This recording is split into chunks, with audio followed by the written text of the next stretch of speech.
अब देश विरोधी बयान दे दिया है तो घिर गए राहुल गांधी। बीजेपी ने राहुल गांधी पर सीधा सीधा हमला बोल दिया है और प्रश्न खड़े किए कि इस तरह का बयान आखिर दिया कैसे। राहुल और उनकी विचारधारा सड़ी हुई है। भारतीय जनता पार्टी ये कह रही है देश विरोधी ताकतों को बढ़ावा दे रही है कांग्रेस, ये भी कहना है बीजेपी का। सत्ता के लालच में देश की अखंडता से यहां समझौता किया जा रहा है। राहुल की विचारधारा को देश ने नकार दिया है। बीजेपी का यह वर्जन सामने आया, जो आपको बताएं जेपी नड्डा ने ट्वीट कर ये प्रश्न खड़े किए हैं। तो जिस तरह से ये बयानबाजी हो रही है, अब प्रश्न ये उठ रहे हैं कि राहुल गांधी की लड़ाई आखिर है किससे? अपने देश में रहकर अपने देश से ही लड़ रहे हैं और बीजेपी इसी को लेकर प्रश्नों की बौछार कर रही है। सुनिए जरा। राहुल गांधी जी नेता प्रतिपक्ष भारत के हैं। संविधान जिसकी शपथ ली है वो भारत का है और नेता प्रतिपक्ष भारत का कहता है कि हम भारत स्टेट से लड़ रहे हैं। ये पहली बार नहीं है कि राहुल गांधी ने इस तरह का बयान दिया है, बल्कि राहुल गांधी जो देश विरोधी शक्तियां हैं उनके साथ मंच साझा करते हैं, उनके साथ गुप्त भेंट करते हैं, उनसे फंडिंग लेते हैं और उसके बाद ऐसे बयान देते हैं जो भारत की संप्रभुता के लिए खतरा बनती है। और यह कहना गलत नहीं होगा, ऐसा नेता प्रतिपक्ष राहुल गांधी हैं जो आज कलंक हैं, गैर जिम्मेदाराना है। आज कांग्रेस पार्टी राहुल गांधी ने सरेआम ऐलान कर दिया है कि बीजेपी मोदी से लड़ते लड़ते, बीजेपी और मोदी का विरोध करते करते वो देश विरोध में उतर आए। वो भारत और भारत के राज्य से ही लड़ रहे हैं और ये कोई संयोग नहीं है, ये सोचा समझा प्रयोग और सोरोस द्वारा स्पॉन्सर्ड उद्योग बन चुका है। क्योंकि बार बार राहुल गांधी भारत तोड़ो के एजेंडे पर चलते हैं। राहुल गांधी और कांग्रेस पार्टी देश विरोधी, संविधान विरोधी है और मोदी विरोध में उतरते उतरते आज देश के खिलाफ ही वो जंग लड़ रहे हैं, एक लड़ाई लड़ रहे हैं। अच्छा, हैरानी की बात यह है कि ये कोई पहला देश विरोधी बयान नहीं है जो राहुल गांधी ने दिया हो, लेकिन विदेशों में देने के बाद अब भारत में भी ये बयान दे रहे हैं। तो ऐसे में कई प्रश्न खड़े होते हैं, कई सवाल खड़े होते हैं। क्या वो सवाल हैं? क्योंकि ये बयान इतना हल्का नहीं है। आप देश के खिलाफ बोल रहे हैं, उसी देश के खिलाफ जिसका राष्ट्रगान जब हम सुनते हैं तो हमारी आंखें भर जाती हैं। उस देश के खिलाफ इस तरह की हल्की बातें कही जा रही हैं। क्या अर्बन नक्सलियों ने राहुल गांधी के दिमाग को हाईजैक कर लिया? उन्हीं की बोली, उन्हीं की भाषा समझ में आ रही है राहुल गांधी को? क्या चुनावों में लगातार हार की वजह से इतना बौखला गए कि देश की जनता ने नकार दिया तो देश को ही नकार रहे हैं? क्या आरएसएस से डर की वजह से वो बौखला गए? क्योंकि जिस तरह से संगठन मजबूत है, बीजेपी जिस तरह से आगे बढ़ रही है, उससे भी टेंशन में है कांग्रेस। अस्तित्व की बात आ गई है कांग्रेस के लिए। क्या टुकड़े गैंग के इशारे पर राहुल इस तरह की बातें कह रहे हैं?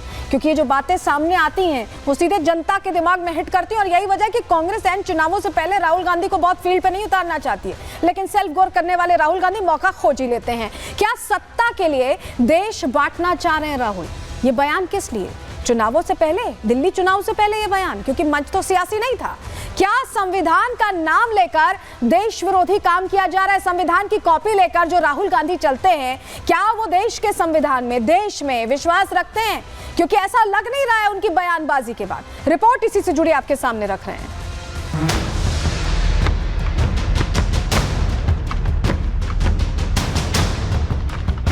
चुनावी फायदे के लिए मोहब्बत की दुकान चलाने वाले राहुल गांधी का नफरती एजेंडा एक बार फिर एक्सपोज हो गया है।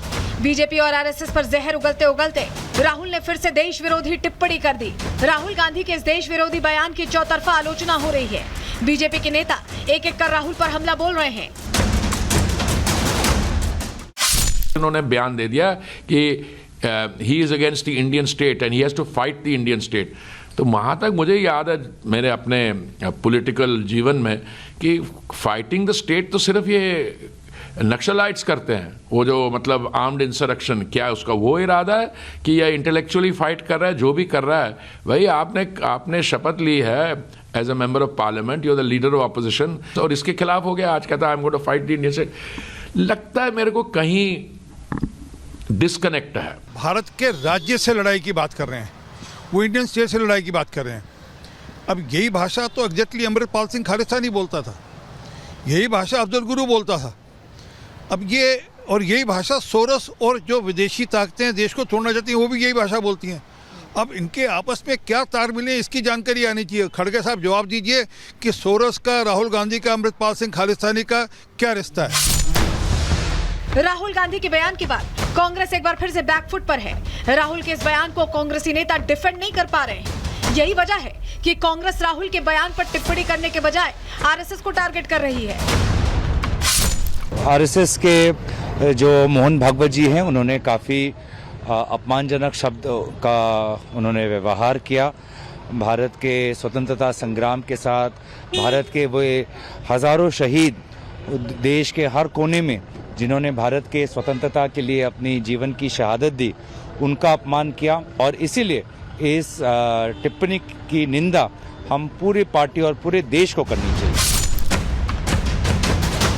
राहुल गांधी ने देश विरोधी बयान पहली बार नहीं दिया है। इससे पहले वो कई बार ऐसी बयानबाजी कर चुके हैं। अमेरिका में तो राहुल गांधी ने भारत को फेल स्टेट मानने से इनकार कर दिया था, जिस पर उनकी जमकर आलोचना हुई थी। India is not described as a nation. In our constitution, the line is India, that is Bharat, is a union of states. Rahul Gandhi Lok Sabha में नेता प्रतिपक्ष के पद पर हैं। इसके बावजूद उनकी देश विरोधी टिप्पणियां थमने का नाम नहीं ले रही हैं। ऐसे में सवाल ये है कि क्या राहुल गांधी सत्ता के लिए किसी भी हद तक जाने के लिए तैयार हैं? सवाल ये भी है कि आखिर राहुल बीजेपी आरएसएस के खिलाफ हैं या फिर देश के खिलाफ? राहुल की लड़ाई आखिर किससे है? Bureau report, Republic Bharat.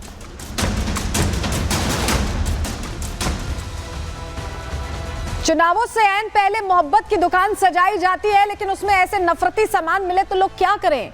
क्योंकि देश में इस तरह की बात कहना देश को लेकर अपने आप में सेंटिमेंट्स हर्ट करने वाला है। और राहुल गांधी देखिए, जिस तरह से राहुल गांधी बयान देते रहते हैं वो हैरान करता है। देश राज्यों से बना है, राज्यों में नकारे गए हैं, लगातार लोकसभा चुनावों में भी स्थिति अच्छी नहीं रही। तो क्या यही वजह है बौखलाहट की? हम यूं ही नहीं कह रहे। जानकारी चलिए आपके सामने रख रहे हैं, जल्दी से आपको जरा बताते हैं।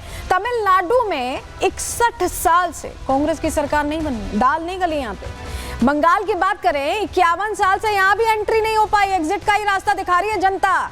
यूपी में तो ख्वाब ही सजाते रह गए, 38 साल हो गए हैं। उत्तर प्रदेश से क्योंकि कहा जाता है रास्ता निकलता, तो रास्ता तो यहाँ से बिल्कुल इनका बंद है, ब्लॉक कर दिया गया है।